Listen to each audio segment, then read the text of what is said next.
Hi friends, success ലൈവിലേക്ക് ഏവർക്കും സ്വാഗതം. ഞാൻ പ്രസന്നകുമാർ. +2 കൊമേഴ്സിൽ നമുക്ക് പഠിക്കേണ്ട അക്കൗണ്ടൻസി എന്ന് പറയുന്ന പേപ്പറിൽ പാർട്ണർഷിപ്പ് എന്ന് പറയുന്ന ചാപ്റ്റർ വളരെ ലളിതമായി പല പല മൊഡ്യൂളുകളായി ഞാൻ നിങ്ങളുടെ മുന്നിലേക്ക് പ്രസന്റ് ചെയ്തുകൊണ്ടിരിക്കുകയാണ്. എക്സാമിനേഷൻ വളരെയേറെ പ്രയോജനം ചെയ്യുന്ന എന്റെ ഈ ക്ലാസ് നിങ്ങൾ തീർച്ചയായും കാണണം. നിങ്ങൾക്ക് ഇഷ്ടപ്പെട്ടുവെങ്കിൽ അത് സബ്സ്ക്രൈബ് ചെയ്യണം, ഷെയർ ചെയ്യണം, ലൈക്ക് ചെയ്യണം. മാത്രവുമല്ല, പല പല മൊഡ്യൂളായി ഞാൻ ചെയ്യുന്നത് കൊണ്ട് നിങ്ങൾ ഇതിനു മുമ്പുള്ള വീഡിയോസ് കണ്ടതിന് ശേഷം തുടർച്ചയായിട്ടാണ് ഈ വീഡിയോ കാണേണ്ടത്. നിങ്ങൾക്ക് പരീക്ഷയ്ക്ക് നല്ല ശതമാനം മാർക്ക് ഉറപ്പുവരുത്തിക്കൊണ്ട് നമ്മുടെ ക്ലാസ്സിലേക്ക് കടക്കാം. ഇന്ന് ഞാൻ പഠിപ്പിക്കുന്ന ടോപ്പിക് എന്ന് പറയുന്നത് പാർട്ണർഷിപ്പിന്റെ ഏറ്റവും പ്രധാനപ്പെട്ട ആസ്പെക്ട് ആയിട്ടുള്ള ഗുഡ്വിൽ എന്താണ് എന്നാണ്. ഈ ഒരു ടോപ്പിക്കിൽ നമ്മൾ പഠിക്കേണ്ടത് what you mean by goodwill, what are the circumstances under which goodwill is valued in business, what are the factors to be affected for creation of goodwill, then computation of goodwill. എന്താണ് goodwill, goodwill value ചെയ്യുന്ന സാഹചര്യങ്ങൾ ഏതൊക്കെയാണ്, ഗുഡ്വില്ലിനെ affect ചെയ്യുന്ന ഘടകങ്ങൾ ഏതൊക്കെയാണ്, ആ goodwill നമുക്ക് ബിസിനസ്സിൽ എങ്ങനെ വാല്യൂ ചെയ്യാം, ഇതാണ് നമ്മൾ ഇന്ന് പഠിക്കുന്ന ടോപ്പിക് എന്ന് പറയുന്നത്. അപ്പൊ നമുക്ക് ആരംഭിക്കാം. എന്താണ് ഗുഡ്വിൽ എന്ന് ചോദിച്ചാൽ, ഒരു ബിസിനസിന്റെ സൽകീർത്തി അല്ലെങ്കിൽ ഒരു ബിസിനസിന്റെ റെപ്യൂട്ടേഷൻ നമ്മൾ വിളിക്കുന്ന പേര് ഗുഡ്വിൽ എന്നാണ്. So goodwill is the good name or reputation of the business. It is the quality of the business which attract more customers. Goodwill എന്ന് പറയുന്നത് സൽപ്പേര് അല്ലെങ്കിൽ സൽകീർത്തി എന്നാണ്, ഗുഡ് നെയിം അല്ലെങ്കിൽ റെപ്യൂട്ടേഷൻ ആണ്. It is the quality of the business which attract more customers. ഒരു ബിസിനസ്സിലേക്ക് ഒരുപാട് കസ്റ്റമേഴ്സിനെ അട്രാക്ട് ചെയ്യാനുള്ള ബിസിനസിന്റെ ക്വാളിറ്റി നമ്മൾ വിളിക്കുന്ന പേര് ഗുഡ്വിൽ എന്നാണ്. It is an intangible asset and has A monetary value. ഇത് ഇൻടാഞ്ചിബിൾ അസറ്റ് ആണ്. ടച്ച് ചെയ്യാനോ ഫീൽ ചെയ്യാനോ നമുക്ക് കാണാനോ കഴിയാത്ത സാധനമാണ്. പക്ഷെ ഇതിന് പൈസയുടെ മൂല്യത്തിൽ വാല്യൂ ചെയ്യാം. ഇതാണ് ഗുഡ്വില്ല് എന്ന് പറയുന്നത്. അപ്പൊ goodwill means the good name or reputation of the business. It is the quality of the business which attract more customers. It is an intangible asset and has A monetary value. ബിസിനസിന്റെ സൽകീർത്തിയാണ്. അത് ബിസിനസ്സിലേക്ക് attract ചെയ്യാൻ, ഒരുപാട് കസ്റ്റമേഴ്സിനെ attract ചെയ്യാനുള്ള ബിസിനസിന്റെ ക്വാളിറ്റിയാണ്. ഇത് ഇൻടാഞ്ചിബിൾ അസറ്റ് ആണ്. ഇത് പൈസയുടെ മൂല്യത്തിൽ നിന്ന് വാല്യൂ ചെയ്യാൻ കഴിയുന്നതാണ്. ഇതാണ് ഗുഡ്വില്ല് എന്ന് പറയുന്നത്. അപ്പൊ ഇങ്ങനെയുള്ള ഈ ഗുഡ്വില്ല് ഏതൊക്കെ സാഹചര്യങ്ങളിലാണ് ഒരു ബിസിനസ്സിൽ നമ്മൾ വാല്യൂ ചെയ്യുന്നത്, അത് വളരെ ഇമ്പോർട്ടന്റ് ആണ്, പരീക്ഷ ചോദിക്കുന്നതാണ്. There are 5 circumstances under which goodwill is valued in business. Goodwill value ചെയ്യാൻ നമുക്ക് 5 സാഹചര്യങ്ങൾ അല്ലെങ്കിൽ 5 റീസൺസ് ആണുള്ളത്. അതേതൊക്കെയെന്ന് നോക്കാം. ഒന്നാമത്തെ case, when a new partner is admitted into an existing firm. ഒരു എക്സിസ്റ്റിംഗ് ഫേമിലേക്ക് ഒരു പുതിയ പാർട്ണറെ അഡ്മിറ്റ് ചെയ്യുന്ന സാഹചര്യം. ഒരു പുതിയ പാർട്ണർ വരികയാണ്. ഉദാഹരണത്തിന് എയും ബിയും 2 പാർട്ണേഴ്സാണ്. ഇവർ ദീർഘകാലമായി ബിസിനസ് ചെയ്യുകയാണ്. അപ്പൊ ഇവരുടെ ശ്രമഫലമായിട്ട് ആ ബിസിനസ്സിൽ നല്ല സൽപ്പേരുണ്ട്. ഇപ്പൊ സി എന്ന് പറയുന്ന പാർട്ണർ വന്നു കഴിഞ്ഞാൽ വളരെ സിമ്പിളായിട്ട് അദ്ദേഹത്തിന് അഡ്മിഷൻ കൊടുക്കത്തില്ല. കാരണം ഇവർ ക്രിയേറ്റ് ചെയ്തു വെച്ചേക്കുന്ന ഗുഡ്വില്ലിന്റെ ഒരു പോർഷൻ ക്യാഷായി തന്നെങ്കിൽ മാത്രമേ പുതിയ പാർട്ണറെ അഡ്മിറ്റ് ചെയ്യത്തുള്ളൂ.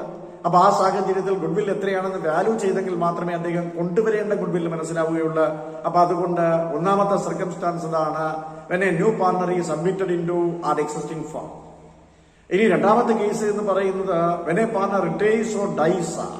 ഒരു ഫേമിൽ നിന്നൊരു പാർട്ണർ പിരിഞ്ഞു പോവുകയോ അല്ലെങ്കിൽ മരിക്കുകയോ ചെയ്തു കഴിഞ്ഞാൽ അവിടെ ഗുഡ്വിൽ വാല്യൂ ചെയ്യണം. അതിന്റെ കാരണം നമുക്കറിയാം. ഒരു ഫേമിൽ ദീർഘകാലം വർക്ക് ചെയ്തിട്ട് ഒരു പാർട്ണർ പിരിഞ്ഞു പോവുകയാണെന്നിരിക്കട്ടെ.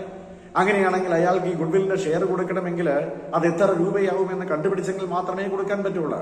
അതുകൊണ്ട് തന്നെ ഒരു പാർട്ണർ റിട്ടയർ ചെയ്യുകയോ അല്ലെങ്കിൽ മരിക്കുകയോ ചെയ്യുന്ന സമയത്ത് തീർച്ചയായും നമ്മൾ ഗുഡ്വിൽ വാല്യൂ ചെയ്തിരിക്കണം. അപ്പൊ രണ്ടാമത്തെ കേസ് അതാണ്. ഇനി മൂന്നാമത്തെ കേസ് എന്ന് പറയുന്നത് the profit sharing ratio of the firm is changed. ഏതെങ്കിലും ഒരു പാർട്ണർഷിപ്പ് ഫേമിന്റെ പ്രോഫിറ്റ് ഷെയറിംഗ് റേഷ്യോ ചേഞ്ച് ചെയ്തു എന്നിരിക്കട്ടെ, അവിടെയും ഗുഡ്വില്ല് വാല്യൂ ചെയ്യണം. അപ്പൊ 3 സർക്കംസ്റ്റാൻസസ് ആയി. ഒരു എക്സിസ്റ്റിംഗ് ഫേമിലേക്ക് ഒരു പാർട്ണർ വന്നാൽ, ഒരു എക്സിസ്റ്റിംഗ് ഫേമിൽ നിന്നൊരു പാർട്ണർ പിരിഞ്ഞു പോവുകയോ വരിക്കുകയോ ചെയ്താൽ, ഒരു ഫേമിന്റെ പ്രോഫിറ്റ് ഷെയറിംഗ് റേഷ്യോ ചേഞ്ച് ചെയ്താൽ. നാലാമത്തെ കേസ്, ഏതെങ്കിലും ഒരു പാർട്ണർഷിപ്പ് ഫേമിന്റെ ബിസിനസ് ഒരു കമ്പനിക്ക് വിൽക്കുന്നു എന്നിരിക്കട്ടെ, when the business of a firm is sold to a company. ഏതെങ്കിലും ഒരു പാർട്ണർഷിപ്പിന്റെ ബിസിനസ് ഏതെങ്കിലും ഒരു കമ്പനിക്ക് വിൽക്കുന്ന സാഹചര്യം വന്നാൽ അവിടെ ഗുഡ്വിൽ വാല്യൂ ചെയ്യണം. അപ്പൊ 4 കേസായി. ഇനി 5ാമത്തെ കേസ്, നിലവിലുള്ള ഒരേ സ്വഭാവമുള്ള 2 ഫേമുകൾ ഒന്നായി മാറുന്നു എന്നിരിക്കട്ടെ. അങ്ങനെ ഒന്നായി മാറുന്നത് കോമ്പറ്റീഷൻ അവോയ്ഡ് ചെയ്യാൻ വേണ്ടിയിട്ടാണ്. ബിസിനസ് സ്ട്രെങ്തൻ ചെയ്യുന്നതിന് വേണ്ടി കോമ്പറ്റീഷനെ അവോയ്ഡ് ചെയ്തുകൊണ്ട് ഒരേ സ്വഭാവമുള്ള 2 എക്സിസ്റ്റിംഗ് ബിസിനസ്സുകൾ ഒന്നായി മാറുന്ന പ്രക്രിയ വിളിക്കുന്ന പേര് അമാൽഗമേഷൻ എന്നാണ്. അപ്പൊ 2 ബിസിനസ്സുകൾ ഒന്നായി മാറുന്ന പ്രക്രിയ വിളിക്കുന്ന പേര് അമാൽഗമേഷൻ എന്നാണ്. അങ്ങനെ when two or more firms are amalgamated, ആ സാഹചര്യത്തിലും ഗുഡ്വിൽ വാല്യൂ ചെയ്യണം. അങ്ങനെ 5 സർക്കംസ്റ്റാൻസസ് ഞാനിപ്പോ പറഞ്ഞു. ഒരു എക്സിസ്റ്റിംഗ് ഫേമിലേക്ക് ഒരു പുതിയ പാർട്ണർ കടന്നു വന്നാൽ, ഒരു എക്സിസ്റ്റിംഗ് ഫേമിൽ നിന്നൊരു പാർട്ണർ പിരിഞ്ഞു പോവുകയോ മരിക്കുകയോ ചെയ്താൽ, ഒരു പാർട്ണർഷിപ്പില് പാർട്ണേഴ്സിന്റെ പ്രോഫിറ്റ് ഷെയറിംഗ് റേഷ്യോ ചേഞ്ച് ചെയ്താൽ, ഒരു പാർട്ണർഷിപ്പ് ബിസിനസ് ഒരു കമ്പനിക്ക് വിൽക്കുകയാണെങ്കിൽ, അതോടൊപ്പം തന്നെ 2 എക്സിസ്റ്റിംഗ് ഫേമുകൾ ഒന്നായി മാറുന്നു, അമാൽഗമേറ്റ് ചെയ്യുന്ന സാഹചര്യം വന്നാൽ ഈ സാഹചര്യങ്ങളിലെല്ലാം ഗുഡ്വിൽ വാല്യൂ ചെയ്യണം. ഇതാണ് 5 circumstances. When a new partner is admitted into a partnership concept, when a partner retires or dies, when the profit sharing ratio curve is changed, then the business of a firm is sold to a company, and when 2 or more firms are amalgamated. ഇതാണ് circumstances under which goodwill is valued in business. അപ്പൊ എന്താണ് goodwill, ഏതൊക്കെ സാഹചര്യങ്ങളിലാണ് goodwill value ചെയ്യുന്നത് എന്ന് നമുക്ക് മനസ്സിലായി. ഇനി അറിയേണ്ടത് ഒരു ബിസിനസ്സിൽ ഗുഡ്വില്ല് ക്രിയേറ്റ് ചെയ്യാൻ എന്തൊക്കെ ഘടകങ്ങളാണ് ഇൻഫ്ലുവൻസ് ചെയ്യുന്നത്. So what are the factors to be influenced for creating goodwill? Factors affecting goodwill, അതാണ് നമ്മൾ വ്യക്തമായി പറയുന്നത്. Factors affecting goodwill, goodwill create ചെയ്യാൻ എന്തൊക്കെ ഘടകങ്ങളാണ് അതിനെ ഇൻഫ്ലുവൻസ് ചെയ്യുന്നത് നമുക്കറിയണം. യൂഷ്വലി 6 ഫാക്ടേഴ്സ് ആണ് ഗുഡ്വില്ല് ക്രിയേറ്റ് ചെയ്യാൻ സഹായിക്കുന്നത്. അത് ഏതൊക്കെയാണെന്ന് നമുക്ക് നോക്കാം. ഒന്നാമത്തെ കേസ് എന്ന് പറയുന്നത് ലൊക്കേഷൻ എന്നാണ്. ഒന്നാമത്തെ കേസ് ലൊക്കേഷൻ ഓഫ് ബിസിനസ് എന്നാണ്. നമുക്കറിയാം, ഒരു ബിസിനസ് ലൊക്കേറ്റ് ചെയ്തേക്കുന്നത് സിറ്റിയിലോ ടൗണിലോ അല്ലെങ്കിൽ ക്രൗഡുള്ള ഏരിയയിലാണെന്ന് നിങ്ങൾ സങ്കല്പിക്കുക. അങ്ങനെ വരുന്ന സാഹചര്യങ്ങളിലാണെങ്കിൽ ഒരുപാട് കസ്റ്റമേഴ്സ് ആ ബിസിനസ്സിലേക്ക് വരികയും ആ ബിസിനസിന്റെ റെപ്യൂട്ടേഷൻ വർദ്ധിക്കുകയും അതോടൊപ്പം തന്നെ ഗുഡ്വില്ല് ക്രിയേറ്റ് ചെയ്യാൻ കഴിയുകയും ചെയ്യും. അപ്പൊ നമ്മൾ പറഞ്ഞു, ഒന്നാമത്തെ കേസിൽ favourable location. The favourable location of a business will help to create a goodwill of the business. ഏതൊരു ബിസിനസിന്റെയും ലൊക്കേഷൻ ഫേവറബിൾ ആണെങ്കിൽ തീർച്ചയായും അവിടെ ഗുഡ്വിൽ ക്രിയേറ്റ് ചെയ്യാൻ നമ്മളെ വളരെയേറെ സഹായിക്കും എന്നുള്ളതാണ് ഒന്നാമത്തെ ഫാക്ടർ എന്ന് പറയുന്നത്. ഇനി രണ്ടാമത്തെ ഫാക്ടർ എന്ന് പറയുന്നത് നേച്ചർ ഓഫ് ബിസിനസ്. എന്താണ് നേച്ചർ ഓഫ് ബിസിനസ് എന്ന് ചോദിച്ചു കഴിഞ്ഞാൽ, A business dealing in goods with a stable demand. ഒരു ബിസിനസ് സാധനങ്ങൾ വിൽക്കുന്നു അല്ലെങ്കിൽ ഡീല് ചെയ്യുന്നു എന്ന് പറയുന്നത് സ്റ്റേബിൾ ഡിമാൻഡ് ഉള്ളതാണെന്നിരിക്കട്ടെ, നിരന്തരം ഡിമാൻഡുള്ള പ്രോഡക്റ്റുകളാണെന്നിരിക്കട്ടെ. അങ്ങനെയാണെങ്കിൽ ആ ബിസിനസ്സിലേക്ക് റെഗുലർ കസ്റ്റമേഴ്സ് കണ്ടിന്യൂസ് ആയിട്ട് വരികയും തീർച്ചയായും ആ ബിസിനസിന്റെ റെപ്യൂട്ടേഷൻ വർദ്ധിക്കുകയും ചെയ്യും. അപ്പൊ രണ്ടാമത്തെ കേസ് എന്ന് പറയുന്നത് നേച്ചർ ഓഫ് ദ ബിസിനസ് ആണ്. അപ്പൊ ലൊക്കേഷൻ, നേച്ചർ, ഇത് രണ്ടും ഗുഡ്വില്ല് ക്രിയേറ്റ് ചെയ്യാൻ നമ്മളെ സഹായിക്കുന്നതാണ്. ഇനി മൂന്നാമത്തെ കേസ് എന്ന് പറയുന്നത് എഫിഷ്യൻസി ഓഫ് മാനേജ്മെന്റ്. മാനേജ്മെന്റ് എഫിഷ്യൻസിയാണ്. ഒരു ബിസിനസ് നയിക്കുന്നത് അല്ലെങ്കിൽ മാനേജ് ചെയ്യുന്നത് വളരെ എഫിഷ്യന്റ് ആയിട്ട് സിസ്റ്റമാറ്റിക് ആണെന്നിരിക്കട്ടെ. അങ്ങനെ വളരെ എഫിഷ്യന്റ് ആയിട്ട് സിസ്റ്റമാറ്റിക് ആയിട്ടാണ് ബിസിനസ് നയിക്കുന്നതെങ്കിൽ അതിന്റെ മാനേജ്മെന്റ് വളരെ എഫിഷ്യന്റ് ആയിരിക്കും. അങ്ങനെ മാനേജ്മെന്റ് എഫിഷ്യന്റ് ആണ് എങ്കിൽ തീർച്ചയായും ആ ബിസിനസ്സിന് പേരും പെരുമയും ഉണ്ടാവാനുള്ള സാധ്യതയുണ്ട്. അതുകൊണ്ട് ഗുഡ്വിൽ ക്രിയേറ്റ് ചെയ്യാനുള്ള സാധ്യത വളരെ കൂടുതലാണ്. അപ്പൊ മൂന്നാമത്തെ ഫാക്ടർ എന്ന് പറയുന്നത് എഫിഷ്യൻസി ഓഫ് മാനേജ്മെന്റ് ആണ്. അപ്പൊ ഫേവറബിൾ ലൊക്കേഷനായി, നേച്ചർ ഓഫ് ദ ബിസിനസ് ആയി, എഫിഷ്യൻസി ഓഫ് മാനേജ്മെന്റ് ആയി. ഇനി നാലാമത്തെ കേസ് എന്ന് പറയുന്നത് ടൈം ഫാക്ടർ ആണ്. അതും വളരെ ഇമ്പോർട്ടന്റ് ആണ്. ടൈം ഫാക്ടർ എന്ന് പറയുന്നത് a business concern running profitably for a longer period. A business is running profitably for a long period. ദീർഘകാലമായി ഒരു ബിസിനസ് വളരെ പ്രോഫിറ്റബിൾ ആയിട്ട് റൺ ചെയ്തുകൊണ്ടിരിക്കണമെന്ന് നിങ്ങൾ സങ്കല്പിക്കുക. അങ്ങനെയാണെങ്കിൽ തീർച്ചയായും നമുക്ക് ആ ബിസിനസ്സിന് ഗുഡ്വിൽ ഡെവലപ്പ് ചെയ്യാൻ പറ്റും. ചില ബിസിനസ്സൊക്കെ നിങ്ങൾ കണ്ടു കാണാം, അതിന്റെ പേരിന്റെ കൂടെ എസ്റ്റാബ്ലിഷ്ഡ് ഇൻ ഇയർ എന്ന് കാണും. ഇത് വളരെ ദീർഘകാലമായി എക്സിസ്റ്റ് ചെയ്യുന്ന ബിസിനസ് ആണെങ്കിൽ കസ്റ്റമേഴ്സിന്റെ മനസ്സിലൊരു അട്രാക്ഷൻ തോന്നുകയും അതോടൊപ്പം തന്നെ നല്ല സേവനങ്ങൾ കാഴ്ചവെക്കുന്ന ബിസിനസ് ആണെന്നൊരു കാഴ്ചപ്പാടുണ്ടാവുകയും ചെയ്യുന്നതിന്റെ അടിസ്ഥാനത്തിൽ അവിടെ ആ ബിസിനസ്സിലേക്ക് കസ്റ്റമേഴ്സിനെ അട്രാക്ട് ചെയ്യാൻ പറ്റും. അങ്ങനെ ഗുഡ്വില്ല് ക്രിയേറ്റ് ചെയ്യാനുള്ള സാധ്യത വളരെ കൂടുതലാണ്. അപ്പം നമുക്ക് ടൈം ഫാക്ടർ വളരെ ഇമ്പോർട്ടന്റ് ആയിട്ടുള്ളൊരു ഘടകമാണ്. അപ്പം ലൊക്കേഷൻ ഓഫ് ദ ബിസിനസ് ആയി, നേച്ചർ ഓഫ് ദ ബിസിനസ് ആയി, എഫിഷ്യൻസി ഓഫ് മാനേജ്മെന്റ് ആയി, ഇപ്പൊ ടൈം ഫാക്ടർ ആയി. ഇനി അഞ്ചാമത്തെ കേസ് മാർക്കറ്റ് സിറ്റുവേഷൻ അഥവാ മാർക്കറ്റ് കണ്ടീഷൻസ് ആണ്. എന്താണ് market condition? The monopoly condition or limited competition enables a business to create goodwill. ഒരു ബിസിനസ്സിനകത്ത് മൊണോപ്പൊളി കണ്ടീഷൻ ആണെന്നിരിക്കട്ടെ, അല്ലെങ്കിൽ അവിടെ കോമ്പറ്റീഷൻ ഇല്ല എന്നിരിക്കട്ടെ, ആ സാഹചര്യത്തിൽ അവിടെ മാത്രമേ ഈ പ്രോഡക്റ്റ് കിട്ടത്തുള്ളൂ. അപ്പൊ പിന്നെ പറയേണ്ട കാര്യമില്ല, ഗുഡ്വിൽ ക്രിയേറ്റ് ചെയ്യാൻ പറ്റും. ശരിയല്ലേ? അപ്പൊ മാർക്കറ്റ് സിറ്റുവേഷൻ അഥവാ market condition will also encourage or increase the creation of goodwill. Goodwill creation വളരെയേറെ സഹായിക്കുന്ന ഒരു ഘടകമാണ് ഈ മാർക്കറ്റ് സിറ്റുവേഷൻ എന്ന് പറയുന്നത്. അപ്പൊ അത് അഞ്ചാമത്തെ ഫാക്ടറായി. ഇനി ആറാമത്തെ ഫാക്ടർ എന്ന് പറയുന്നത് സ്പെഷ്യൽ അഡ്വാൻറ്റേജ് ആണ്. അതെന്തായി സ്പെഷ്യൽ അഡ്വാൻറ്റേജ് എന്ന് പറയുന്നത്? ഒരു ബിസിനസ് ഓർഗനൈസേഷനെ സംബന്ധിച്ചിടത്തോളം അതിന് ഇമ്പോർട്ട് ലൈസൻസ് ഉണ്ട്, അതുപോലെ തന്നെ low rate of supply of electricity ഉണ്ട്. അതുപോലെ തന്നെ ഒരുപാട് റോ മെറ്റീരിയൽസ് റെഗുലറായി സപ്ലൈ ചെയ്യാൻ കഴിയുന്നുണ്ട്. ഇൻഫ്രാസ്ട്രക്ചറൽ ഫെസിലിറ്റീസ് അധികമാണ്. അപ്പൊ ഇങ്ങനെ നമുക്ക് ഫേവറബിൾ ആയിട്ടുള്ള അഡ്വാൻറ്റേജ് ഉള്ള ബിസിനസ് ഓർഗനൈസേഷൻ ആണെന്നിരിക്കട്ടെ, അവിടെയും ഗുഡ്വില്ല് ക്രിയേറ്റ് ചെയ്യാനുള്ള സാധ്യത വളരെ കൂടുതലാണ്. അങ്ങനെ ഒരു ഫേമിൽ ഗുഡ്വില്ല് ക്രിയേറ്റ് ചെയ്യാനുള്ള ഫാക്ടറീസ് എന്ന് പറയുന്നത് location of the business, nature of the business, efficiency of management, time factor, then market situations, then specialised advantage. അപ്പൊ ഈ 6 ഫാക്ടേഴ്സ് ആണ് ഒരു ബിസിനസ്സിൽ ഗുഡ്വില്ല് ക്രിയേറ്റ് ചെയ്യാൻ സഹായിക്കുന്ന ഘടകങ്ങൾ എന്ന് പറയുന്നത്. അപ്പൊ ഇവിടെ നമുക്ക് എന്താണ് ഗുഡ്വില്ല് വാല്യൂ ചെയ്യേണ്ട സർക്കംസ്റ്റാൻസസ് എന്തൊക്കെയാണ്, ഇപ്പൊ ഗുഡ്വില്ലിന്റെ അഫക്ട് ചെയ്യുന്ന ഫാക്ടേഴ്സ് ഏതൊക്കെയാണ്, ഇത്രയും കാര്യങ്ങൾ നമ്മൾ വളരെ വ്യക്തമായി പറഞ്ഞു കഴിഞ്ഞു. ഇനി നമുക്കറിയേണ്ട വളരെ പ്രധാനപ്പെട്ട പരീക്ഷയുടെ ഒരു പോയിന്റ് ഒന്നും കൂടെ ഉണ്ട്. അതായത് കമ്പ്യൂട്ടേഷൻ ഓഫ് ഗുഡ്വില്ലാണ്. ഗുഡ്വില്ല് എങ്ങനെ കമ്പ്യൂട്ട് ചെയ്യാം എന്നുള്ളതാണ്. നമുക്കൊരു ബിസിനസ്സിൽ ഒരു പാർട്ണർഷിപ്പ് ഫേമിൽ ഗുഡ്വില്ല് കമ്പ്യൂട്ട് ചെയ്യാൻ 3 മെത്തേഡുകളാണ് യൂഷ്വലായി നമ്മൾ ഉപയോഗിക്കുന്നത്. There are 3 methods for the computation of goodwill in business. ബിസിനസ്സിലെ ഗുഡ്വില്ല് കമ്പ്യൂട്ട് ചെയ്യാൻ ഉപയോഗിക്കുന്ന 3 മെത്തേഡുകളാണ്. അത് ഏതൊക്കെ മെത്തേഡുകളാണ് എന്ന് ചോദിച്ചു കഴിഞ്ഞാൽ, ഒന്നാമത്തെ മെത്തേഡ് ആവറേജ് പ്രോഫിറ്റ് മെത്തേഡ്, രണ്ടാമത്തെ മെത്തേഡ് സൂപ്പർ പ്രോഫിറ്റ് മെത്തേഡ്, മൂന്നാമത്തെ മെത്തേഡ് എന്ന് പറയുന്നത് ക്യാപിറ്റലൈസേഷൻ മെത്തേഡ്. അങ്ങനെ 3 മെത്തേഡുകളാണ് ഗുഡ്വില്ല് വാല്യൂ ചെയ്യാൻ വേണ്ടി ബിസിനസ്സിൽ നമ്മൾ ഉപയോഗിക്കുന്നത്. ഒന്ന് average profit method, 2 super profit method, 3 capitalisation method. അപ്പൊ എന്താണ് ഈ ആവറേജ് പ്രോഫിറ്റ് മെത്തേഡ് എന്ന് പറയുന്നത്?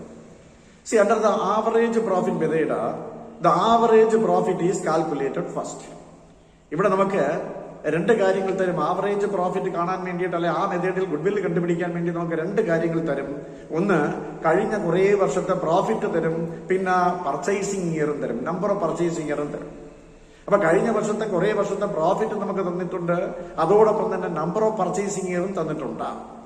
അങ്ങനെ ആവറേജ് പ്രോഫിറ്റ് മെത്തേഡിൽ നമ്മൾ ആദ്യം ചെയ്യുന്നത്, ഈ 4-5 വർഷത്തെ പ്രോഫിറ്റ് ആണ് തന്നിരിക്കുന്നതെങ്കിൽ ആ തന്നിരിക്കുന്ന പ്രോഫിറ്റിനെ നമ്മൾ എന്ത് ചെയ്യും, ആവറേജ് പ്രോഫിറ്റ് കണ്ടുപിടിക്കും ആദ്യം. എന്ന് പറഞ്ഞാൽ ആ പ്രോഫിറ്റ് എല്ലാം കൂടെ കൂട്ടി അതിനെ നമ്പർ ഓഫ് ഇയേഴ്സ് കൊണ്ട് ഡിവൈഡ് ചെയ്യും. അപ്പൊ അവിടെ ഒരു ഫോർമുല വന്നു, total profit divided by number of years. അതാണ് ആദ്യം നമ്മൾ ചെയ്യുന്നത്.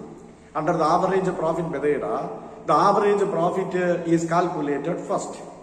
Formula, total profit divided by number of years. So this average profit is multiplied with the number of purchasing years. ഈ ആവറേജ് പ്രോഫിറ്റ് കണ്ടുപിടിച്ചതിന് അവർ തന്നിരിക്കുന്ന നമ്പർ ഓഫ് പർച്ചേസിംഗ് ഇയർ കൊണ്ട് multiply ചെയ്താൽ goodwill കിട്ടും. ഇതാണ് ഒന്നാമത്തെ മെത്തേഡ് എന്ന് പറയുന്നത്. വളരെ സിമ്പിൾ മെത്തേഡാണ്. Under the average profit method, the average profit is calculated first. So this average profit is multiplied with the number of purchasing years. The result is called goodwill. ഇവിടെ 2 formula വന്നല്ലോ. Total profit divided by number of years. അപ്പൊ average profit കിട്ടി. Goodwill is equal to average profit into number of purchasing years. അപ്പൊ ഗുഡ്വില്ലും കിട്ടി. അപ്പൊ ഇതാണ് ആ 2 ഫോർമുല ഉപയോഗിച്ചുകൊണ്ട് ആവറേജ് പ്രോഫിറ്റ് മെത്തേഡിൽ നമുക്ക് ഗുഡ്വില്ല് കണ്ടുപിടിക്കാൻ വളരെ ഈസിയാണ്. ഞാനൊരു എക്സാമ്പിൾ പറയാം. നമുക്ക് ഒരു ക്വസ്റ്റ്യൻ തന്നിരിക്കുകയാണ്. ആ ക്വസ്റ്റ്യൻ ഇതാണ്, 2010 പ്രോഫിറ്റ് 30,000 രൂപ തന്നിട്ടുണ്ട്. 2011 പ്രോഫിറ്റ് 40,000 രൂപ തന്നിട്ടുണ്ട്. 2012 പ്രോഫിറ്റ് 35,000 രൂപ.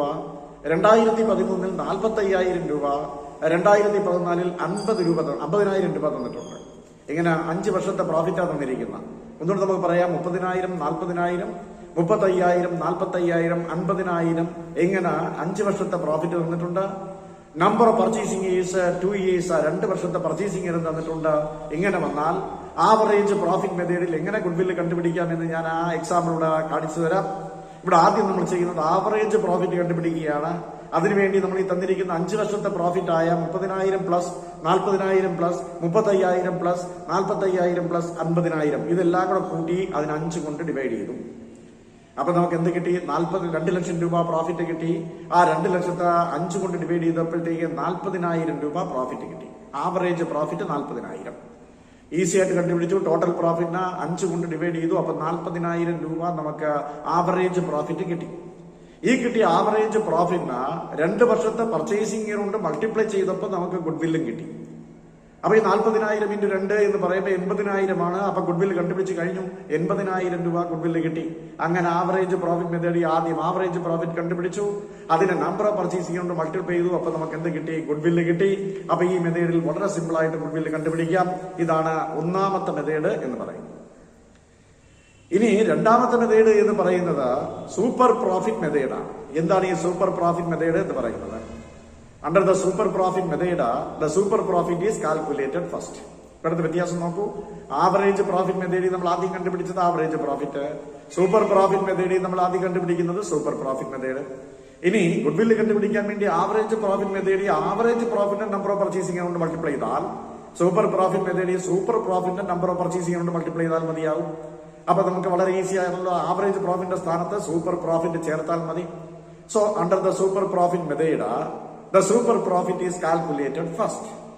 This super profit is multiplied with number of purchasing is the difference is called goodwill. കിട്ടിയല്ലോ.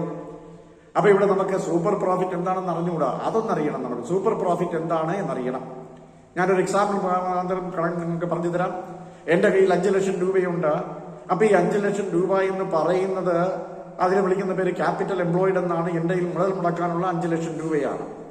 ഞാൻ ഈ 5 ലക്ഷം രൂപ എന്ന് പറയുന്ന ക്യാപിറ്റല് ഞാൻ കൊണ്ടുവന്ന് സ്റ്റേറ്റ് ബാങ്കിലോ ഇന്ത്യൻ ബാങ്കിലോ ഫെഡറൽ ബാങ്കിലോ ഏതെങ്കിലും ഒരു ബാങ്കിൽ കൊണ്ടുവന്ന് ഞാൻ ഡെപ്പോസിറ്റ് ചെയ്തു എന്നിരിക്കട്ടെ, FD ഇട്ടെന്നിരിക്കട്ടെ. അങ്ങനെ എനിക്ക് 10% പലിശ കിട്ടും ഒരു വർഷം. അങ്ങനെ 10% പലിശ കിട്ടിയാൽ 5 ലക്ഷം രൂപയ്ക്ക് 10% പലിശ എന്ന് പറയുന്ന 50,000 രൂപ ഒരു വർഷം കിട്ടും. പക്ഷെ ഞാനിതുകൊണ്ട് ആലോചിച്ചു, ഈ 5 ലക്ഷം രൂപ ബാങ്കിൽ ഇടുന്നതിന് പകരം ഈ 5 ലക്ഷം രൂപ കൊണ്ട് ഞാൻ ബിസിനസ് ചെയ്താൽ എന്താക്കും ഗുണം എന്ന് ഞാൻ ആലോചിച്ചു. അങ്ങനെ ഞാൻ എന്ത് ചെയ്തു? ഈ 5 ലക്ഷം രൂപ കൊണ്ട് ഞാൻ ബിസിനസ് ചെയ്തു എന്നിരിക്കട്ടെ. അപ്പൊ എനിക്ക് ഒരു വർഷം ബിസിനസ് ചെയ്തപ്പം 90,000 രൂപ കിട്ടി. ഇവിടെ ബാങ്കിൽ ഞാൻ കൊണ്ടുവന്നിട്ടാൽ എനിക്ക് റിസ്ക് ഒന്നുമില്ല. പക്ഷെ ബിസിനസ്സിലാണ് ഞാൻ 5 ലക്ഷം രൂപ മുതൽ മുടക്കുന്നതെങ്കിൽ എനിക്ക് റിസ്ക് ഉണ്ട്. പക്ഷെ ബിസിനസിന്റെ ഗോൾഡൻ പ്രിൻസിപ്പിൾ നമുക്കറിയാം, higher the risk higher will be the profit. ഒരുപാട് റിസ്ക് എടുക്കുന്നവർക്ക് ഗുണം കിട്ടുള്ളൂ നമുക്കറിയാം. അപ്പൊ അങ്ങനെ വന്നതുകൊണ്ട് ഞാൻ ബിസിനസ്സിൽ ഇട്ടപ്പോൾ എനിക്ക് 90,000 രൂപ കിട്ടി. അതേസമയം ബാങ്കിൽ ഇട്ടപ്പോഴത്തേക്ക് എനിക്ക് എന്ത് ചെയ്തു? 50,000 രൂപ കിട്ടി. അപ്പൊ ഏത് ബാങ്കിൽ ഇട്ടാലും 50,000 കിട്ടും. അതുകൊണ്ട് തന്നെ നോർമൽ റിട്ടേൺ അല്ലെങ്കിൽ നോർമൽ ഏണിങ്സ് എന്ന് വിളിച്ചു. എന്നാൽ 90,000 രൂപയും ഞാൻ എന്ത് ചെയ്തു? ആവറേജ് പ്രോഫിറ്റ് അല്ലെങ്കിൽ ആക്ച്വൽ ആവറേജ് പ്രോഫിറ്റ് എന്ന് വിളിച്ചു. അപ്പൊ ഞാൻ സൂപ്പറായി വർക്ക് ചെയ്തപ്പം ബിസിനസ്സിലേക്ക് കൊണ്ടിട്ടപ്പം എനിക്ക് 40,000 രൂപ അധികം കിട്ടി. 90,000 മൈനസ് 50,000. അപ്പൊ അഡീഷണൽ എനിക്ക് 40,000 രൂപ കിട്ടി. അതിനെ വിളിക്കുന്ന പേരാണ് സൂപ്പർ പ്രോഫിറ്റ്. അപ്പൊ സൂപ്പർ പ്രോഫിറ്റ് എന്താണെന്ന് ചോദിച്ചാൽ നമ്മൾ പറഞ്ഞു, super profit is the excess of actual average profit over normal earnings. എനിക്ക് ബിസിനസ്സിൽ നിന്ന് കിട്ടിയ ഇൻകം എത്രയാണോ ആ ഇൻകത്തിൽ നിന്ന് നോർമലായിട്ട് കിട്ടിയ 50,000 ഏണിങ്സ് എത്രയാണോ അത് കുറച്ചപ്പം കിട്ടിയ 40,000. ആ 40,000 ഞാൻ വിളിക്കുന്ന പേര് സൂപ്പർ പ്രോഫിറ്റ് എന്നാണ്. ആ സൂപ്പർ പ്രോഫിറ്റിന്റെ നമ്പർ ഓഫ് പർച്ചേസിംഗ് കൊണ്ട് മൾട്ടിപ്ലൈ ചെയ്തോ എനിക്ക് കിട്ടുന്ന റിസൾട്ട് ആണ് ഗുഡ്വിൽ എന്ന് പറയുന്നത്. അപ്പൊ അതുകൊണ്ടാണ് ഞാൻ അങ്ങനെ പറഞ്ഞത്. Under the super profit method, the super profit is calculated first. This super profit is multiplied with the number of purchasing is the result is called goodwill. അപ്പൊ ഇവിടെ നമുക്ക് രണ്ടാമത്തെ മെത്തേഡില് നമുക്ക് 2 ഫോർമുല വന്നു. Super profit is equal to actual average profit minus normal earnings. അപ്പൊ super profit കിട്ടി. Goodwill is equal to super profit into number of purchasing years. അപ്പൊ നമുക്ക് ഗുഡ്വില്ലും കിട്ടി. ഇതാണ് രണ്ടാമത്തെ മെത്തേഡ് എന്ന് പറയുന്നത്. വളരെ ഈസി. ആവറേജ് പ്രോഫിറ്റ് മെത്തേഡായി, സൂപ്പർ പ്രോഫിറ്റ് മെത്തേഡായി. ഇനി നമുക്ക് മൂന്നാമത്തെ ഒരു മെത്തേഡ് ഉണ്ട്. അതിനെ വിളിക്കുന്ന പേര് ക്യാപിറ്റലൈസേഷൻ മെത്തേഡ് എന്നാണ്. Capitalisation method. അപ്പൊ ഇവിടെ എന്താ പ്രത്യേകത എന്ന് പറയുന്നത്? Under this method the profit of the business should be capitalised with the help of normal earnings. നമുക്കിവിടെ എന്ത് തന്നിരിക്കും? ഒരു ബിസിനസ് ഒരു വർഷം ഉണ്ടാക്കി ആവറേജ് പ്രോഫിറ്റ് തന്നിരിക്കും. ആ ബിസിനസ് ആ പ്രോഫിറ്റിന്റെ റേറ്റ് നമുക്ക് തന്നിരുന്നാൽ ഈ പ്രോഫിറ്റിനെ നമ്മൾ ആദ്യം ക്യാപിറ്റലൈസ് ചെയ്യും. ഈ പ്രോഫിറ്റിനെ എങ്ങനെയാ ക്യാപിറ്റലൈസ് ചെയ്യുന്നത്? ഈ പ്രോഫിറ്റിന് നോർമൽ റിട്ടേൺസ് കൊണ്ട് മൾട്ടിപ്ലൈ ചെയ്യും. അപ്പൊ അവിടെ ഒരു formula profit into 100 divided by rate. അപ്പൊ നമുക്ക് ക്യാപിറ്റൽ കിട്ടും. ഞാൻ എക്സാമ്പിൾ പറയുന്നത് കേട്ടോളൂ നിങ്ങൾ. 3 ലക്ഷം രൂപ ബിസിനസ്സിൽ മുതൽ മുടക്കി 10% നോർമൽ ഏണിങ്സ് എങ്കിൽ 3 ലക്ഷം രൂപയുടെ 10% എന്ന് പറയുന്നത് 30,000 രൂപയാണ് എന്റെ പ്രോഫിറ്റ്. മറിച്ച് 3 ലക്ഷം രൂപ തന്നില്ല, 30,000 രൂപയും 10% തന്നാൽ ഞാൻ എത്രയാണ് ക്യാപിറ്റൽ ഉപയോഗിച്ചെന്ന് കണ്ടുപിടിക്കാൻ വേണ്ടി ഈ 10% തിരിച്ചിട്ടാൽ മതിയാവും. അപ്പൊ 30,000 ഇൻറ്റു 100 ഡിവൈഡഡ് ബൈ റേറ്റ് ആയ 10%. അപ്പൊ എനിക്ക് 3 ലക്ഷം രൂപ കിട്ടും. അങ്ങനെ തന്നിരിക്കുന്ന പ്രോഫിറ്റിന് ഈ മെത്തേഡിൽ ക്യാപിറ്റലൈസ് ചെയ്തു, റേറ്റ് ഓഫ് ക്യാപിറ്റലൈസേഷൻ ഉപയോഗിച്ചുകൊണ്ട്. അപ്പൊ അതിനെ നമ്മൾ വിളിക്കുന്ന പേര് ക്യാപിറ്റലൈസ്ഡ് വാല്യൂ എന്നാണ്. ആ ക്യാപിറ്റലൈസ്ഡ് വാല്യൂവിൽ നിന്ന് അവർ തന്നിരിക്കുന്ന നെറ്റ് അസറ്റ് വാല്യൂ കുറച്ചു. നമ്മൾ നെറ്റ് അസറ്റ് വാല്യൂ അവർ തന്നിരിക്കും ഫേമിന്റെ. ആ net asset value capitalise value കുറച്ചപ്പം കിട്ടുന്ന വ്യത്യാസത്തെ വിളിക്കുന്ന പേര് ഗുഡ്വിൽ എന്നാണ്. ഇപ്പൊ മനസ്സിലായല്ലോ. അപ്പൊ ഇവിടെ ഒരു ഫോർമുല വന്നു. എന്താ ഫോർമുല? പ്രോഫിറ്റ് നമുക്ക് ആദ്യമേ ആവറേജ് ഈ പറഞ്ഞ ശരിക്കും ക്യാപിറ്റലൈസ്ഡ് വാല്യൂ കണ്ടുപിടിക്കണം. അതിന് പ്രോഫിറ്റ് ഇൻറ്റു 100/റേറ്റ് എന്ന് പറയുന്ന ഫോർമുല ഉപയോഗിച്ചു. അപ്പം നമുക്ക് ക്യാപിറ്റലൈസ്ഡ് വാല്യൂ കിട്ടി. അതിൽ നിന്ന് നമ്മൾ നെറ്റ് അസറ്റ് വാല്യൂ കുറച്ചു. Capitalised value minus net asset value is called goodwill. അപ്പൊ അതിന്റെ ഡിഫറൻസ് ഗുഡ്വിൽ കിട്ടി. അപ്പൊ ഇവിടെ നമ്മൾ പറഞ്ഞു വരുമ്പോൾ under the capitalisation method the profit of the business should be capitalized with the help of normal earnings. From the capitalized value, we should deduct the value of net asset value. അപ്പൊ net asset value അവിടെ കുറച്ചു. അങ്ങനെ capitalised value net asset value കുറച്ചപ്പോൾ കിട്ടിയ difference is called goodwill. ആ ഡിഫറൻസിനെ വിളിക്കുന്ന പേര് goodwill എന്നാണ്. അപ്പൊ ഇതാണ് നമ്മളുടെ മൂന്നാമത്തെ മെത്തേഡ് എന്ന് പറയുന്നത് ക്യാപിറ്റലൈസേഷൻ മെത്തേഡ്. എക്സാമ്പിൾ പറഞ്ഞ് മനസ്സിലായല്ലോ. ക്യാപിറ്റൽ എംപ്ലോയിഡ് 3 ലക്ഷം. അതേ തന്നെ പ്രോഫിറ്റ് എന്ന് പറയുന്ന 10%. അങ്ങനെയാണെങ്കിൽ പ്രോഫിറ്റ് കണ്ടുപിടിക്കാൻ എളുപ്പമാണ്. 3 ലക്ഷത്തിന്റെ 10% എടുത്താൽ മതി. തിരിച്ച് നമുക്കിവിടെ എന്താ തന്നേക്കുന്ന പ്രോഫിറ്റ് 30,000 തന്നിട്ടുണ്ട്, നോർമൽ റിട്ടേൺ 10% തന്നിട്ടുണ്ട്. അതുപോലെ തന്നെ നെറ്റ് അസറ്റ് വാല്യൂ 1,50,000 തന്നാൽ തന്നിരിക്കുന്ന പ്രോഫിറ്റ് 10% ഉപയോഗിച്ച് ക്യാപിറ്റലൈസ്ഡ് വാല്യൂ ആക്കി 3 ലക്ഷം. അതിൽ നിന്ന് 1,50,000 നമ്മൾ നെറ്റ് അസറ്റ് വാല്യൂ കുറച്ചു. കിട്ടിയ ഡിഫറൻസ് 1,50,000 അതിനെ വിളിക്കുന്ന പേര് ഗുഡ്വിൽ എന്നാണ്. അങ്ങനെ ഈ 3 മെത്തേഡുകൾ ഉപയോഗിച്ചുകൊണ്ട് ഗുഡ്വിൽ ബിസിനസ് നമ്മൾ കാൽക്കുലേറ്റ് ചെയ്യാൻ വളരെ ഈസിയാണ്. അപ്പൊ ഇതാണ് computation of goodwill in business. ഇപ്പൊ നമ്മള് ഗുഡ്വില്ലുമായി ബന്ധപ്പെട്ട് പ്രധാനപ്പെട്ട what do you mean by goodwill? What are the circumstances under which a goodwill is valued in business? Then what are the factors to be affected for creation of goodwill? ഇപ്പം നമ്മൾ പറഞ്ഞേക്കുന്നത് what are the methods of computing goodwill? ഇത് പരീക്ഷയ്ക്ക് വളരെ important ആണ്. നിങ്ങൾ തീർച്ചയായും ഈ വീഡിയോ കണ്ട് മനസ്സിലാക്കണം. നിങ്ങൾക്ക് ഇഷ്ടപ്പെട്ടുവെങ്കിൽ സബ്സ്ക്രൈബ് ചെയ്യണം, ഷെയർ ചെയ്യണം, ലൈക്ക് ചെയ്യണം. അടുത്ത വീഡിയോ ആയിട്ട് നമുക്ക് വീണ്ടും കാണാം. താങ്ക്സ്.